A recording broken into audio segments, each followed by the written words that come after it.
மாதவ் கஞ்சுங்கிற பகுதியில மதன்னு பேர் கொண்ட ஒரு ஆளு கிச்சடி வியாபாரம் பண்ணிட்டு இருக்காரு. மதன் ரொம்பவே உழைப்பாளி.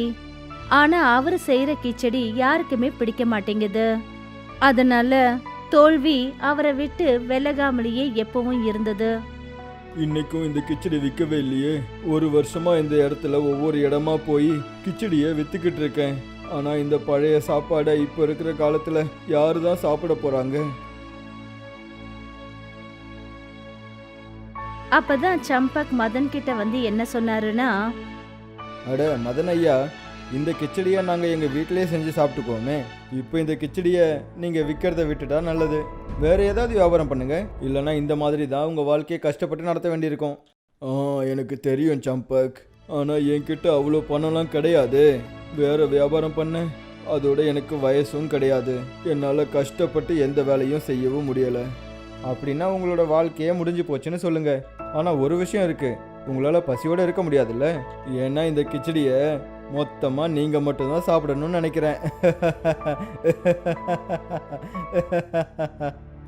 சம்பக் சொன்னதை கேட்டுட்டு மதனுக்கு ரொம்பவே கவலையாயிடுச்சு. அப்புறம் அவர் தன்னோட வீட்டை நோக்கி போனாரு. வீட்டுக்கு வந்து அவரு மீனாட்சி கிட்ட என்ன சொன்னாருன்னா, என்னை மன்னிச்சிடு மீனாட்சி, நீ உன்னோட மொத்த வாழ்க்கையையும் என்ன மாதிரி ஒரு ஏழையோட வாழ வேண்டியதாயிடுச்சு. ஏங்க இப்படி எல்லாம் பேசுறீங்க? நான் என்னைக்குமே உங்களை குற்றம் குறை எதுவும் சொன்னதே இல்லைங்களேங்க. இருந்தாலும் இல்லைங்க, என்னோட வாழ்க்கையில நான் சந்தோஷமா தாங்க இருக்கேன். என்ன நம்ம நிலைமை தான் கொஞ்சம் மோசமா இருக்கு. நான் நம்ம ஊர் பகுதியில இருக்கிற கோவில்ல போய் சாமி கிட்ட வேண்டிக்கிறேங்க, கடவுள் உங்களுக்கு வெற்றியை கொடுக்கணும்னு. நானும் கோயிலுக்கு வரேன், ஆனால் எதுவும் வேண்டிக்கிறதுக்காக இல்லை மீனாட்சி. கடவுள் எனக்கு துணையா உன்னை கொடுத்துருக்காரு இல்ல, அந்த நல்லதுக்காக அவருக்கு நன்றி சொல்றதுக்காக தான் வரேன்.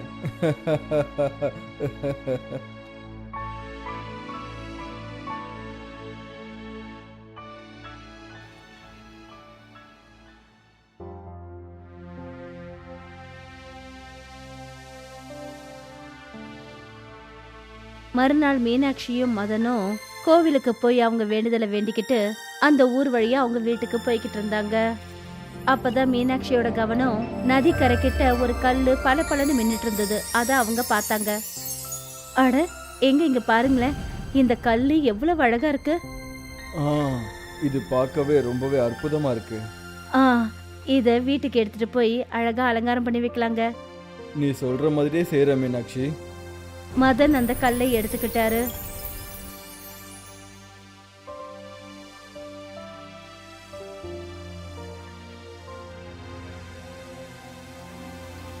அப்புறம் 2 பேரும் வீட்டுக்கு போய் கிச்சடி பண்றதுக்கான ஏற்பாடுகளை செஞ்சுட்டு இருந்தாங்க. சரி, இப்போ இது வேலை முடிஞ்சிடுச்சுன்னா நீ இத பாத்திரத்துல எடுத்து வை மீனாட்சி. சரிங்க, இன்னைக்காவது இந்த கிச்சடி மொத்தமும் வித்து போச்சுன்னா ரொம்ப நல்லா இருக்குங்க. அப்படி வியாபாரம் ஆகலைன்னா இந்த மாசம் மல்லிகை சாமான் வாங்கிறதுக்கு கூட காசு இல்லைங்க. நம்மளால கஷ்டப்பட்டு உழைக்க தான் முடியும். அந்த பாரத்தை எல்லாம் அந்த ஈஸ்வரன் மேல போட்டுடு மீனாட்சி. கொதிச்சதுக்கு அப்புறமா கிச்சடிய மூடி வைக்கிறதுக்காக மீனாட்சி போனாங்க. ஆனா அப்பன்னு பார்த்தா அவங்க கையில இருந்த அந்த கல்லு நழுவி கிச்சடிக்குள்ள விழுந்துடுச்சு. ஐயோ ராமா, காத்தடிக்கும் போது மாவிக்க போன கதையாயிடுச்சு. என்னாச்சு? கையில வச்சிருந்தேன்னு அந்த கல்லு கிச்சடியில விழுந்துருச்சுங்க. ஏற்கனவே இந்த மசாலா கிச்சடி வியாபாரம் ஆக மாட்டேங்குது. ஆனா இப்ப பாருங்க, இப்படி ஆயிடுச்சு. அட, இதுதான் விஷயமா? நீ எதுக்கும் கவலைப்படாத, நான் இந்த கல்லை உடனே அதுல இருந்து எடுத்துடுறேன். ஆனா இப்ப புதுசா வேற கிச்சடி பண்றதுக்கு நம்ம கையில பணம் இல்லைங்களேங்க. எப்படியும் இந்த மசாலா கிச்சடியை யாரும் வாங்க போறதில்ல. எனக்கு நேரமும் ஆயிட்டு இருக்கு. நான் இந்த கிச்சடியவே எடுத்துட்டு போறேன்.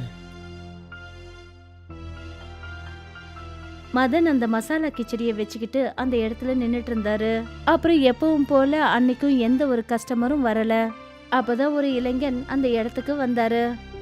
இங்க பாருங்க ஐயா, எனக்கு ரொம்பவே பசிக்குது. நீங்க என்ன வித்துக்கிட்டு இருக்கீங்க? இது கிச்சடிப்பா கண்ணா, சாதாரண சாப்பாடு தான். உனக்கு வேணும்னா தரேன்ப்பா. ஐயா, எந்த சாப்பாடாக இருந்தாலும் பசிக்குதானே? நீங்க சீக்கிரமா ஒரு பிளேட்ல எடுத்து வைங்க. சரிப்பா. அந்த இளைஞன் முதல் பிடி எடுத்து வாயில வச்சதும் அவனுக்கு அந்த கிச்சடியோட சுவை அந்த அளவுக்கு பிடிச்சிருந்தது. அதனால அவன் கொஞ்ச நேரத்திலேயே அந்த மொத்த பிளேட்டையும் காலி பண்ணிட்டான். இப்படி ஒரு கிச்சடியை எப்பவும் சாப்பிட்டதே இல்லை ஐயா. இது பன்னீர் அப்புறம் தால் மக்னியை விட சூப்பராக இருக்கே. ரொம்ப நன்றிப்பா. ஆனால் எனக்கு தெரியும் இந்த சாப்பாடு ஒன்றும் அவ்வளோ ஸ்பெஷல் கிடையாது. இல்லை ஐயா, நான் உண்மையாக தான் சொல்கிறேன். இவ்வளோ சுவையான சாப்பாடை நான் இது வரைக்கும் சாப்பிட்டதே கிடையாது. அந்த இளைஞன் சொன்னதை கேட்டுட்டு சம்பக் அப்புறம் பக்கத்துல இருந்தவங்க எல்லாரும் மதன் கிட்ட வந்து கூடி நின்னாங்க. அட என்ன விஷயம் ஐயா? அப்படி என்ன கிச்சடியை தான் நீங்கள் அவனுக்கு கொடுத்தீங்க? இந்த பையன் ரொம்பவே சந்தோஷமாக இருக்கான். எங்களுக்கும் கொடுங்களேன், அது எப்படி இருக்குன்னு நானும் பார்க்குறேன். மதன் அந்த கிச்சடியை கொடுத்தாரு. கிச்சடியை சாப்பிட்டுட்டு எல்லாரும் சந்தோஷத்துல அதிர்ந்து போய் பார்த்தாங்க. அட வாவ் ஐயா, என்ன விஷயம்? இந்த பையன் உண்மையாக தான் சொல்லியிருக்கான். இந்த கிச்சடிக்கு முன்னாடி பெரிய பெரிய டாபாவில் இருக்கிற சாப்பாடும் நிற்காது. உங்கள் எல்லாருக்கும் ரொம்ப ரொம்ப நன்றி. இனிமேல் நான் தினமும் இந்த மாதிரியே கிச்சடி பண்ணி கொண்டு வரேன். இன்னைக்கு மதன் ரொம்பவே சந்தோஷத்துல இருந்தாரு. இந்த சந்தோஷத்தை பார்த்துட்டு மீனாட்சி கேட்டாங்க, என்னங்க விஷயம்? இன்னைக்கு பார்க்கறதுக்கு ரொம்ப சந்தோஷமா இருக்கீங்க. எனக்கும் என்னன்னு சொல்லுங்க. நான் சொல்கிற விஷயத்த நீ கண்டிப்பாக நம்பவே மாட்ட மீனாட்சி. போய் கிச்சடி பாத்திரத்தை பாரு, உனக்கே அப்போ நல்லா புரியும்.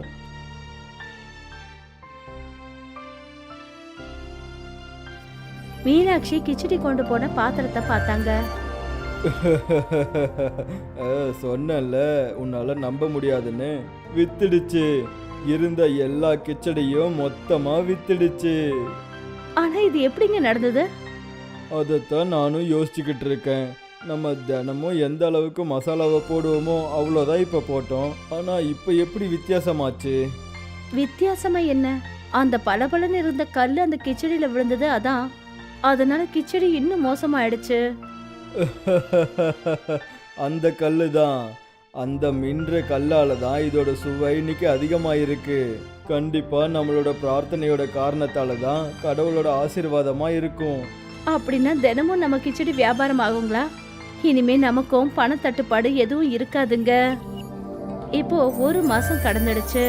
இப்போ மதன் தன்னோட வருமானத்துல மசாலா கிச்சடிங்கிற பேர்ல புதுசா ஒரு கடையை திறந்தாரு. மதன் சில பேருக்கு கிச்சடி கொடுத்துக்கிட்டு இருந்தாரு. அப்பதான் சம்பக் அந்த இடத்துக்கு வந்தான்.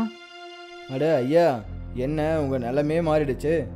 எல்லாம் கடவுளோட ஆசீர்வாதம் சம்பக். சொல்லு, உனக்கு எத்தனை பிளேட் வேணும்? இல்லை இன்னைக்கு நான் கிச்சடிலாம் சாப்பிட வரல. நான் உங்ககிட்ட ஒரு விஷயம் கேட்க தான் வந்தேன் ஐயா. கேளுப்பா. எதுக்கு தயங்குற? உனக்கு என்ன கேட்கணுமோ தாராளமாக கேளு.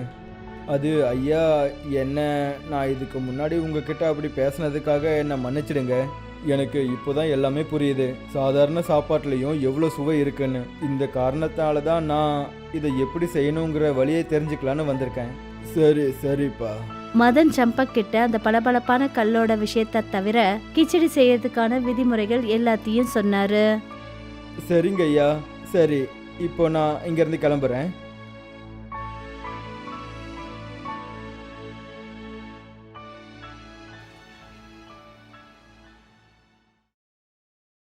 இந்த ஐயா சரியான முட்டாளா இருப்பாருன்னு நினைக்கிறேன். மொத்தமாக கிச்சடி எப்படி பண்ணணும்னு சொல்லி கொடுத்துட்டாரு. இப்போ நானும் இதே மாதிரி கடையை தான் திறக்க போகிறேன்.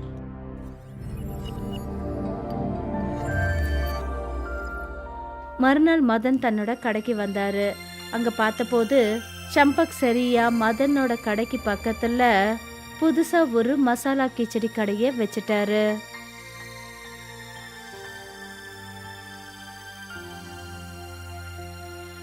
வாவ் சம்பக், நீயும் கிச்சடி கடையை ஆரம்பிச்சிட்டியா?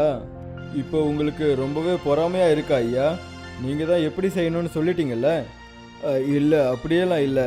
எனக்கு நிஜமாவே சந்தோஷம்தான் சம்பக். போதும் இந்த நாடகத்தெல்லாம் நிறுத்திக்கோங்க. இன்னும் போனி ஆகலை. நீங்கள் அப்புறமா வாங்க. சரிப்பா. பெருசாக வந்துட்டாரு. பேசுகிறத பார்த்தா இவரோட மனசில் எந்த ஒரு பொறாமையும் இல்லாத மாதிரியில் இருக்குது. அதுவும் இவர் முன்னாடியே கடையை வச்சதுக்கு அப்புறமும். ஆஹா, ஜனங்களும் வராங்களே. மதன் அந்த கடுமையான வார்த்தைகள் எல்லாத்தையும் கேட்டுக்கிட்டு மறுபேச்சு பேசாம தன்னோட கடைக்கு வந்துட்டாரு. சில பேர் சம்பக்கோட புது கடையை பார்த்துட்டு சம்பக் கிட்ட போனாங்க. நீயும் மசாலா கிச்சடி விற்க வந்துட்டியா சம்பக்? ஆமாப்பா, வாங்க வந்து சாப்பிட்டு பாருங்க. ரொம்பவே சூப்பராக செஞ்சுருக்கேன். சம்பக் அவனோட கடைக்கு வந்திருக்கிற ஆட்களுக்கு கிச்சடியை எடுத்து கொடுத்தான். எல்லாரும் கிச்சடி சாப்பிட்டாங்க. ஆனா யாருமே அந்த கிச்சடி மேல எந்த ஒரு ஆர்வத்தையும் காட்டல. அட என்ன விஷயம் மக்கஞ்சு, ஏதாவது பிரச்சனையா? இல்லை, எதுவும் பிரச்சனைலாம் இல்லை. ஆனால் இந்த கிச்சடியில் எதுவும் ஸ்பெஷலாக இல்லையே. நம்ம வீட்டில் எப்படி செய்வோமோ அதே மாதிரி தான் இருக்குது. மதன் ஐயாவால் மட்டும்தான் அந்த மாதிரி கிச்சடியை பண்ண முடியும்னு எனக்கு தோணுது. அது எப்படி நடக்க முடியும்? நானும் மதன் ஐயா சொன்ன மாதிரி அதே மாதிரி தானே கிச்சடியை செஞ்சு வச்சுருக்கேன். அந்த மதன் ஐயா என்னை நல்லா ஏமாற்றிட்டாரு. கண்டிப்பாக செய்முறையில் என்கிட்ட ஏதாவது கம்மியாக சொல்லியிருப்பாரு. அப்படியா? அப்படின்னா நீ அவர்கிட்ட தான் செய்ய கற்றுக்கிட்டியா? இப்போ அவர் மேலேயே தப்பாக சொல்லிட்டாருன்னு சொல்லி பழி போட்டுட்ருக்கியா? அது ஐயாவோட ரொம்ப பெரிய பெருந்தன்மை. உனக்கெல்லாம் செய்முறையை சொல்லி கொடுத்தார்ல. அட அண்ணே, கோவப்படாதீங்க. நான் சும்மா தான் சொல்லிட்டு இருந்தேன். சம்பக்கு ரொம்ப கோவம் வந்துடுச்சு. ஆனா அவன் தன்னோட பல்ல கடிச்சுக்கிட்டு நின்றுருந்தான். மறுநாள் சம்பக் மதனோட கிச்சடியோட ரகசியத்தை தெரிஞ்சுக்க அவன் அவரோட வீட்டு ஜன்னல்ல மறைஞ்சிருந்துகிட்டு மீனாட்சி எப்படி கிச்சடி செய்றாங்கன்னு பார்த்துட்டு இருந்தான். மசாலாவை போட்ட உடனே அது கொதிச்சு வரும்போது நீ அந்த கல்லை அதில் போட்டுடு மீனாட்சி. அப்புறம் பாத்திரத்தில் எடுத்து வச்சிடு. இதோ வந்துட்டேங்க. அப்படியா? அப்படின்னா இந்த மினுக்கிற கல்லை போட்டதுக்கு அப்புறமா தான் இந்த கிச்சடியோட சுவையும் அதிகமாகுதா? மீனாட்சி சமையலறையை விட்டு வெளியே வந்தாங்க. இப்போ சமையலறையில யாருமே இல்லை. அந்த சந்தர்ப்பத்தை பயன்படுத்திக்கிட்டு சம்பக் சமையலறைக்கு வந்தான். அப்புறம் அந்த கல்லை எடுக்கிறதுக்கு முயற்சி பண்ணான். அதுக்குள்ள மதன் சமையல் அறைக்குள்ள வந்துட்டாரு. அட சம்பக், நீ என்னோட கிச்சனில் என்ன பண்ணிக்கிட்டு இருக்க? அப்புறம் இந்த கல்லை எங்கே எடுத்துகிட்டு போக பார்க்குற? இதை இங்கேயே வச்சுடு. அட ஐயா, என்னை மன்னிச்சிடுங்க. அது நான் என்ன ரகசியத்தை தெரிஞ்சுக்க வந்தேன்னா இந்த கல்லை போட்டதுக்கு அப்புறமா எப்படி சுவை அதிகமாகுதுன்னு. அப்படியா? எனக்கு புரிஞ்சு போச்சு சம்பக். தெரிஞ்சுக்கிறது நல்ல விஷயந்தான். ஆனால் இந்த மாதிரி திருடுறது நல்லது கிடையாதுல்ல. என்னை மன்னிச்சிடுங்க ஐயா. யார்கிட்டையும் சொல்லிடாதீங்க. எனக்கும் உங்களை மாதிரியே கிச்சடி பண்ணி விற்கணும்னு ஆசை. நீங்கள் தயவு செஞ்சு எனக்கு இந்த ஒரு விஷயத்தை மட்டும் சொல்லுங்கள். உங்களுக்கு இந்த கல் எங்கேருந்து கிடைச்சது? சரி, நான் சொல்கிறத கேளு. நான் அந்த மலைக்கு பக்கத்தில் இருக்கிற கோவிலில் மனசார வேண்டிக்கிட்டு வந்தேன். அதுக்கப்புறம் எங்களுக்கு நதிக்கு பக்கத்தில் தான் இந்த மின்ற கல் கிடைச்சிது. அப்படியா ஐயா? நானும் அதே மாதிரி தான் பண்ண போகிறேன்.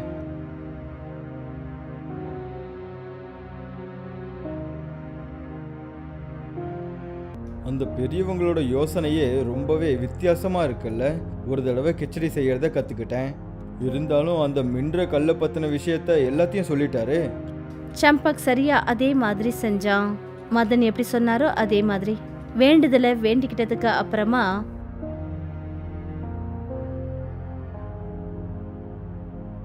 அவன் நதிக்கரை கிட்ட அந்த கல்லை தேடி போனான். அப்பதான் அந்த இடத்துல ஒரு பளபளப்பான கல் அவன் கண்ணில் பட்டுச்சு. மதன் ஐயா எப்படி சொன்னாரோ அதே மாதிரி தானே நடந்திருக்கு. இப்போ பார்க்குறேன் என்னோட கடை எப்படி நடக்காம போகுதுன்னு. ஒரு தடவை கடை நல்லா போச்சுன்னா அதுக்கப்புறம் அந்த மதன் ஐயாவை பார்த்துக்கலாம்.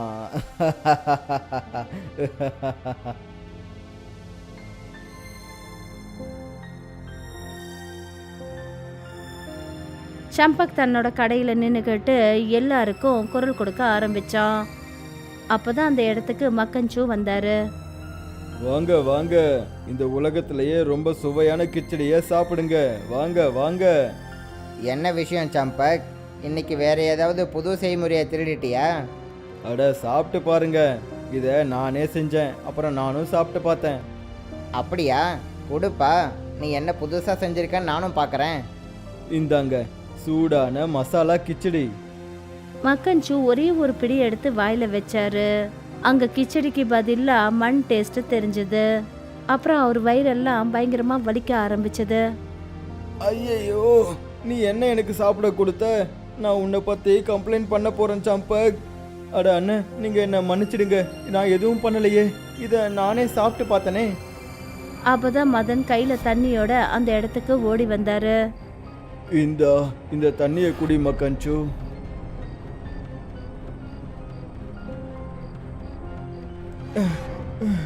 ரொம்ப நன்றிங்க ஐயா. இதில் என்னோட தப்பு எதுவும் இல்லை. இந்த ஐயா தான் என்கிட்ட சொன்னார், நதிக்கரையில் ஒரு கல் இருக்குமா, அதால தான் கிச்சடியோட சுவை அதிகமாச்சுன்னாரு.